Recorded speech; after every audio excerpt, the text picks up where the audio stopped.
Hello traders, James Stanley with StoneX and Forex.com. It was a big week. We had a lot of carryover from the Japanese yen intervention scenario. The Friday NFP report was abysmal, loss of 23,000 jobs. Unemployment rate ticked down to 4.1%, but average hourly earnings at 0.1 versus a 0.3 expectation. So softer inflation, softer employment data. This puts a lot of focus on the next week. And in this video, I want to look at 5 charts for next week. I want to extend this from last week's video. There's going to be some carryover as some of those themes that I looked at last week got another shot in the arm or some more life this week, but there's a new number one in place. Number one for next week is gold. This is a market that I've been following for a bounce for a long time now. It feels like forever, and it's finally come to fruition. When we came into the year, it seemed like everybody wanted to be bullish. This was in this parabolic move that topped out just inside of 5,600 in spot.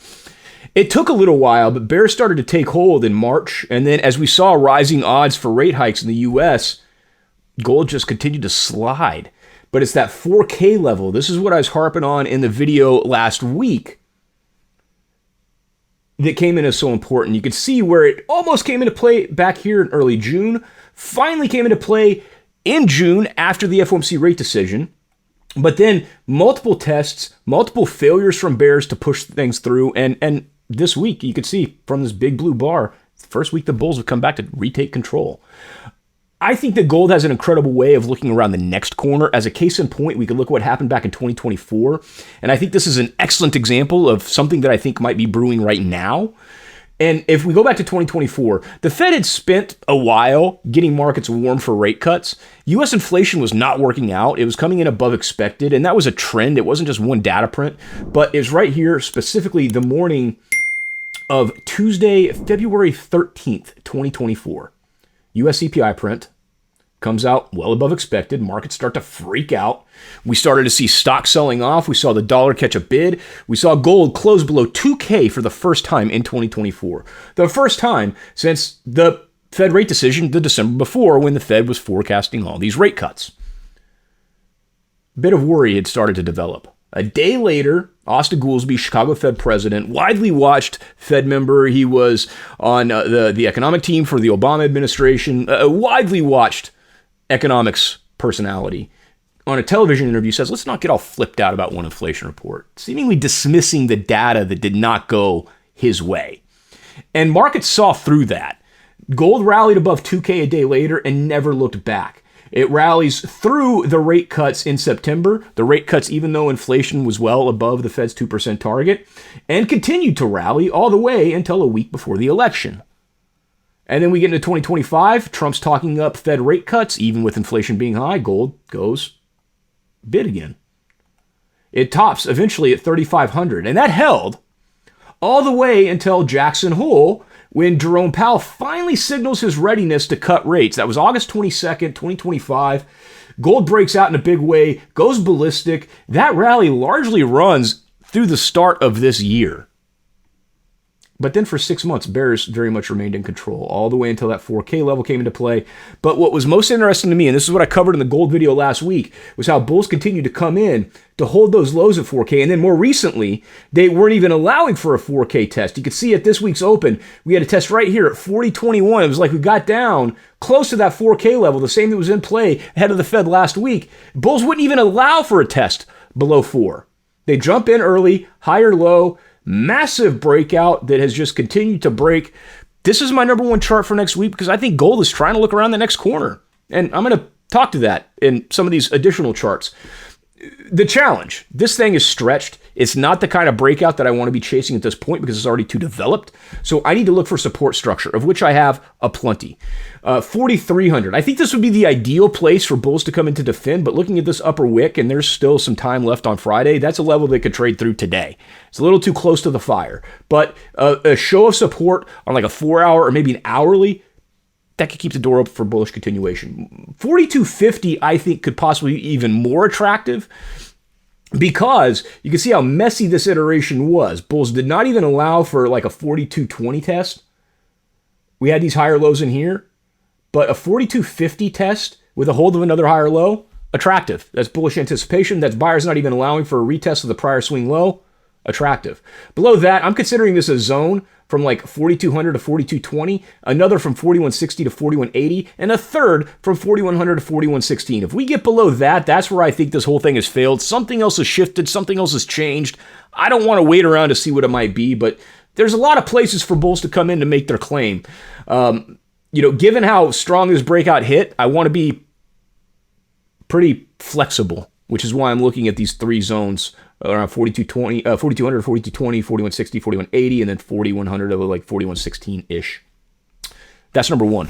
Number two, reasonably, this could be number one. It was number two last week, but this could be number one is dollar yen. And I had a couple of videos on the matter this week, and I think this one is just massively filled with intrigue as we go into next week. And the CPI report is the big reason as to why. Now, in dollar yen, like I covered last week, we had the rare situation where we had a dual intervention. We had intervention from Japan, we had intervention from the US. Since that video, we had the picture circulating of Scott Bessent's to-do list, which he left just widely open in front of media cameras. So I think he wanted this to be seen and photographed and disseminated on social media. But on that to-do list, it was buy Japanese yen. He couldn't be more clear. And he spoke to the matter multiple times this week. BOJ interventions or Japanese interventions, when they happen just on that side, they often fail. Dual interventions, when both economies are intervening, higher rate of success. Limited sample size, I'll give you that, but much higher odds of success when both economies are intervening. But even if it wasn't both economies, I think there's an analog here that is informative. If we go back to 2022, and I have this chart that's dressed up with some annotations. We go back to 2022, dollar yen is surging, and it's surging because we have the Fed hiking in these 75 bip clips to try to arrest the supply chain related transitory inflation that they had dismissed through 2021. Even in 2021, when the Fed's not hiking rates, notice dollar yen, it's going up because markets are getting ready. They're looking around the next corner. They're seeing through what the Fed's saying, and they're instead looking at the actual matter, the heart of the matter. And you can see dollar yen rallying, even though the Fed doesn't want to hike rates. 2022, when they do hike rates, this goes parabolic and runs to the point where the Japanese yen just melts down. We get to 150. Actually, let's go back. 145, the BOJ tries to intervene, and it fails because the fundamental bias here is still long, and markets don't really think the BOJ is going to be able to stop this train. U.S. data remains strong. Fed was still hawkish, and all that intervention at 145 could do is bring a pullback. And so markets do as markets do. They sniff out weakness. Dollar yen accelerates. We get up to 150. This is when the BOJ finally gets sick of the matter. They intervene at a 150-195. That's just enough to put bulls on their back foot. Same story. At 145, buyers come in, they bid support because the BOJ, they defended 150, not 145. But it brought a theoretically capped upside because if we got to 150 again, there was the prospect of more intervention. So we didn't even get up for a 150 test. It was attractive from 145, less attractive at 148, 140, close to 149. There's just less profit potential. And so it pulls back. What ultimately caused that reversal was not the BOJ. The BOJ just stalled the rally. What caused the reversal was US CPI. That US CPI report on the morning of Thursday, November 10th, it was really strong. Headline CPI 7.1%, core at 6.3%. Both well elevated above the Fed's 2% target, but they were below the prior month. They were below the expected. And this was enough for longs that had been holding on to finally say, you know what? This might be shifting. I'll take profits. I'll just reemploy the hedge later. And that led to months of weakness. And told it was a loss of more than 2,000 pips.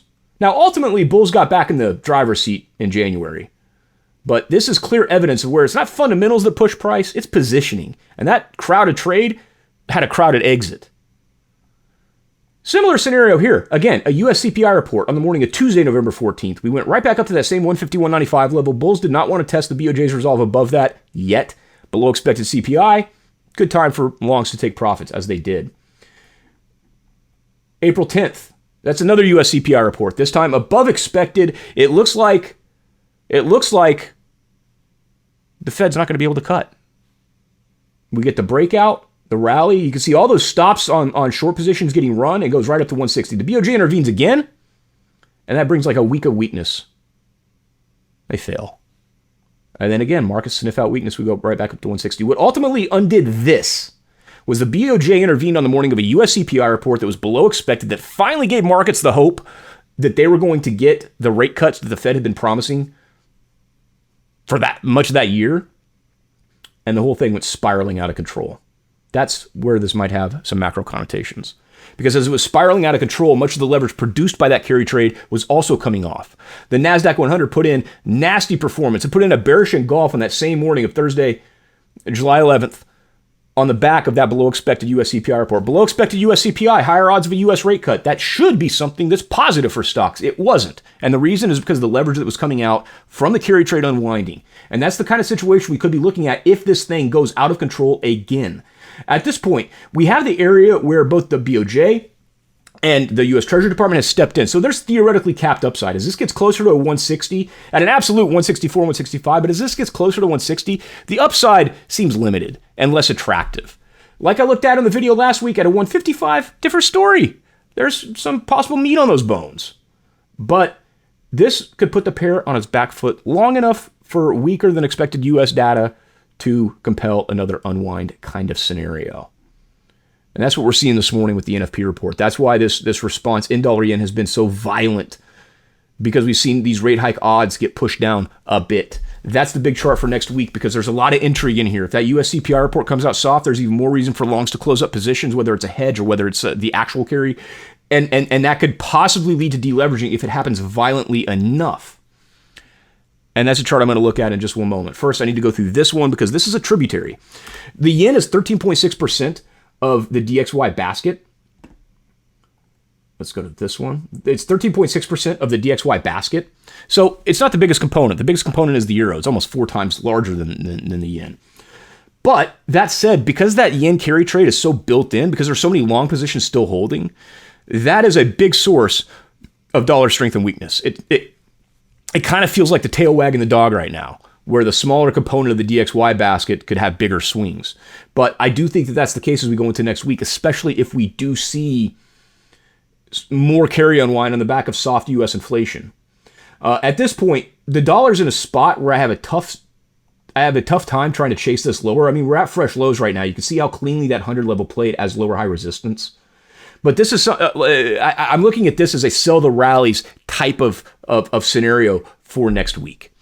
There could be some contrarian long strategies that could possibly play in, but I think that the carryover here, and as a case in point to the statement a little earlier, it's not like we're seeing like super positive data out of Europe right now, and Eurodollar's breaking out. We're at fresh monthly highs on the basis of that USD weakness from carry unwind. So DXY, USD is chart number 3, because the connotations of that could be massive across the FX market and elsewhere. Chart number 4, similar to last week, the Nasdaq 100. When we looked at the Nasdaq 100 last week, it was in a precarious spot. I highlighted a level, a big level, a major level that had a big play this week. Let's just go straight to the weekly. Had a big play this week, and it's right in here. As I said in the video, a weekly close above that kept bulls in the driver's seat. Now, if it was a bullish candle, if we had this close as a hammer, even more attractive. Didn't close as a hammer, though. But you do see where buyers pulled this up. This is Nasdaq 100 futures. Pulled this up above 28,391.5 to finish the week. And then opening this week, like a slingshot, just continued that move. And at this point, I have this set up prime for bullish continuation. We had the 30K level come in to hold resistance, the pullback of which has held support at prior resistance. This is something that I do think can continue. I do think it's thematic, though. It's as we've seen these softer than expected rate hike odds. It's as we've seen I think the realization that this administration is not going to let a little bit of inflation ruin the AI party. I think that's what's coursing through this entire theme. I think that's what's pushing gold higher. I think that's what's related to this dollar yen weakness that could possibly get bigger. And I think that's what's helped to produce this rally in the Nasdaq 100. That said, I want to add an asterisk here, because if we see that dollar yen carry unwind too aggressively, I do think it could take out a lot of the leverage that is still here. But for now, the trend is up. I want to look for bullish continuation. That 31K level is vulnerable. Especially consider we've gotten through much of earnings and buyers are still or they are very much in control as of right now.